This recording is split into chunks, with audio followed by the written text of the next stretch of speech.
आप देख रहे हैं मंत्र भारत न्यूज चैनल। मैं हूं कविता। भारत दुनिया के सबसे बड़े गोल्ड उपभोक्ता देशों में से एक है। शादी त्योहार हो या कोई खास मौका, हर भारतीय सोने की खरीद को प्राथमिकता देता है। निवेश के लिए भी गोल्ड सबसे प्रमुख विकल्पों में से एक है।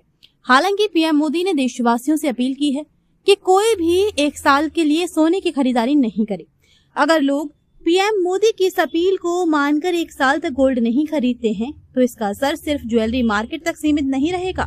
इससे देश की अर्थव्यवस्था, रुपया, व्यापार घाटा और निवेश के तरीके तक में बड़े बदलाव देखने को मिल सकते हैं।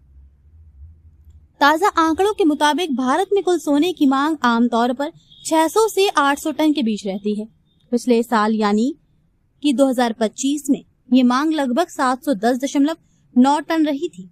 इसमें सबसे बड़ा हिस्सा ज्वेलरी खरीद का होता है, जबकि गोल्ड बार, सिक्के और ईटीएफ में निवेश भी तेजी से बढ़ रहा है। 2026 की पहली तिमाही में भारत की गोल्ड डिमांड 151 टन रही, जिसमें निवेश की हिस्सेदारी ज्वेलरी से ज्यादा रही। विदेशों से सोना आयात करता है भारत। भारतीयों के लिए गोल्ड सिर्फ एक मेटल नहीं बल्कि परंपरा और सुरक्षा का प्रतीक माना जाता है। हर साल देश में सैकड़ों टन सोने की खरीदारी होती है।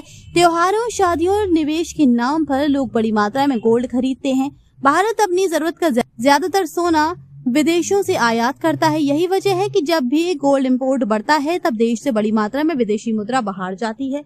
एक्सपर्ट्स की माने तो भारत हर साल अरबों डॉलर का सोना आयात करता है, जिससे व्यापार घाटा भी पड़ता है। एक साल तक सोना नहीं खरीदें तो क्या?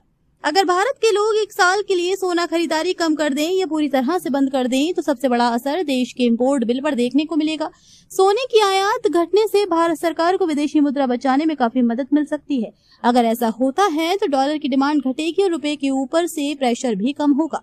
कुछ इकोनॉमिस्ट ऐसा मानते हैं कि देश का करंट अकाउंट डेफिसिट यानी व्यापार घाटा कम करने में मदद मिल सकती है। आसान शब्दों में कहें तो देश का पैसा विदेश जाने की बजाय देश के भीतर ही निवेश और विकास कार्यों में ज्यादा इस्तेमाल हो सकता है।